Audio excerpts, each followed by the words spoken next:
Hi, this is Dr. Ben Finio with Cornell University, and in this video I'll be showing you how to measure voltage, current, and resistance with a digital multimeter.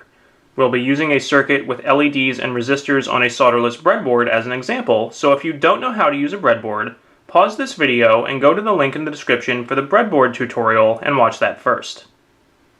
In this video, we'll be using the DVM810, a miniature multimeter that we use in electronics kits for students taking a mechatronics course at Cornell.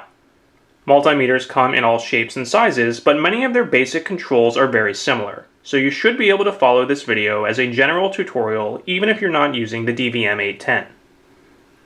Let's start with a quick tour of the multimeter.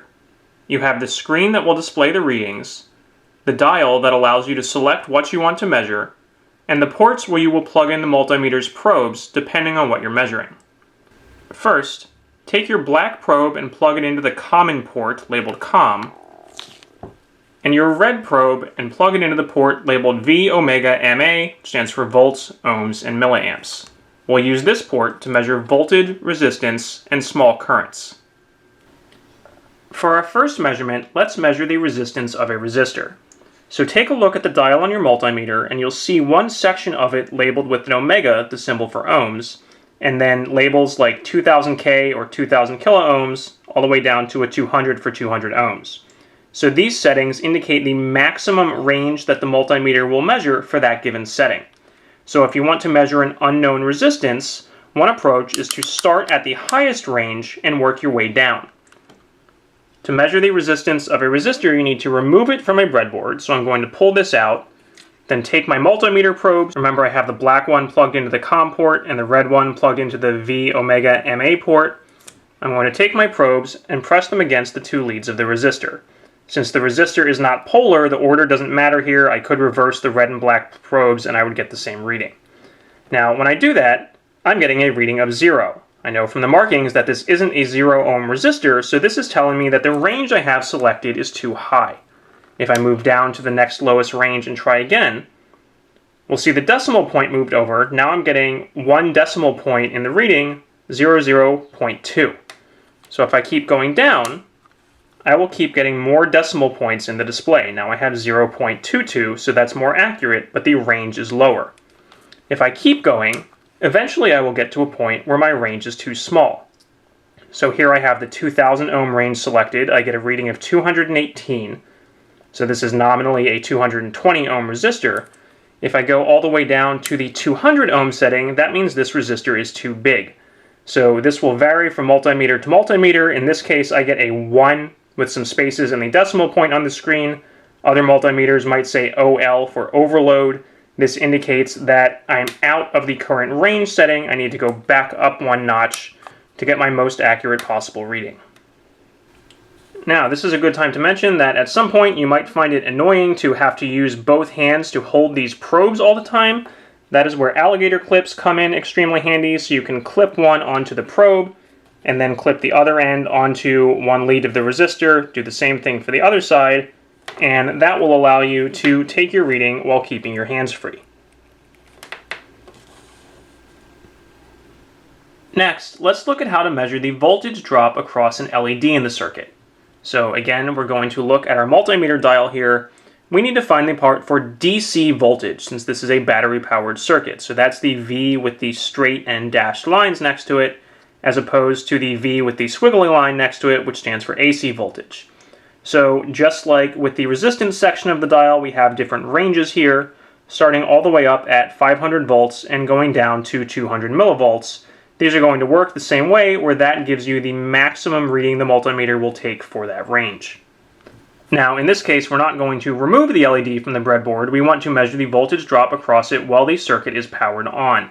We know that voltages are the same in parallel, meaning we need to connect our multimeter leads to the LED in parallel. So if we look at the circuit diagram for this circuit here with the battery, 3 resistors, and 3 LEDs, we need to connect the multimeter probes like this.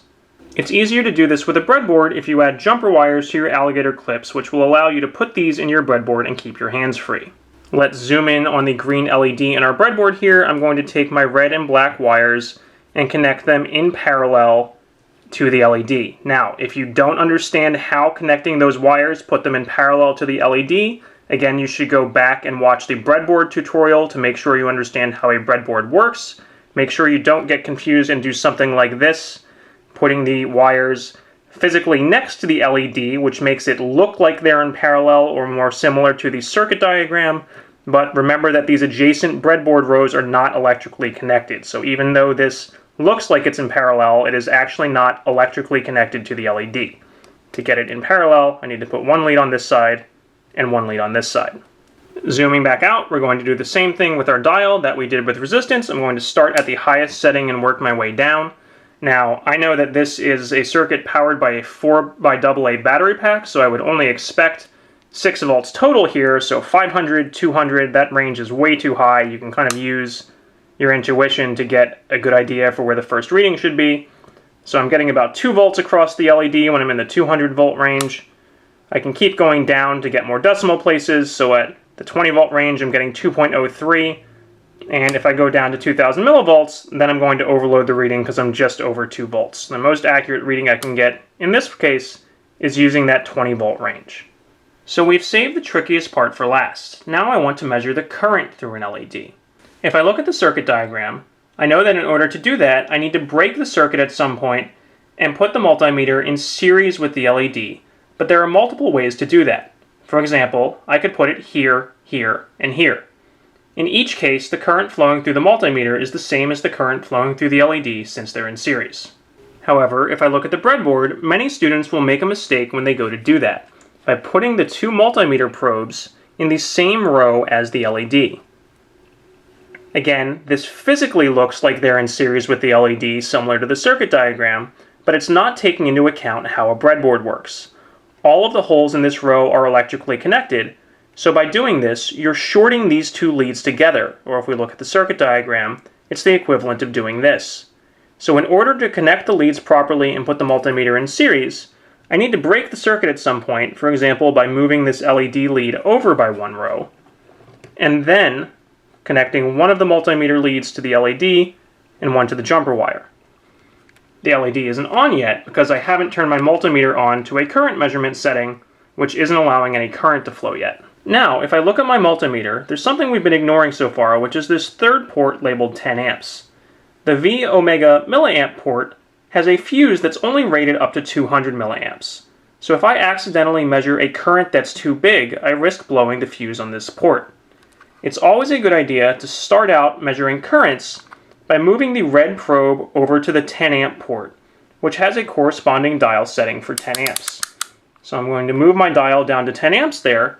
You can see when I do that, the multimeter is allowing current to flow, my LED turns on, but I'm only getting a reading of 0.01, or about 10 milliamps. So in this case, I know it would be okay and safe to move back down to the lower rated port. I'm going to do that, and it will allow me to get a more accurate reading. So I'm going to move my red probe back to the V omega milliamp port, turn my dial down to 200 milliamps, and now you can see I'm getting a more accurate reading of about 15.2 milliamps. And as I did with ohms and volts, I can keep going down on that scale to get more decimal points, and eventually if I go too low, it's going to tell me the reading is overloaded. So if I go back up 1 notch, that's going to be my most accurate reading. Now, that brings us to 2 important considerations about using your multimeter. First, this multimeter does not have an auto power off setting unlike some more expensive multimeters, so to conserve the battery, it's always a good idea to turn it off when you're not using it.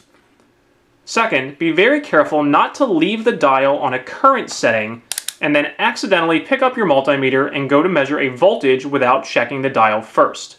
For example, if I took my leads and went to measure the voltage of a battery directly while this is set to measure current, I will short circuit the battery and blow the fuse on this port.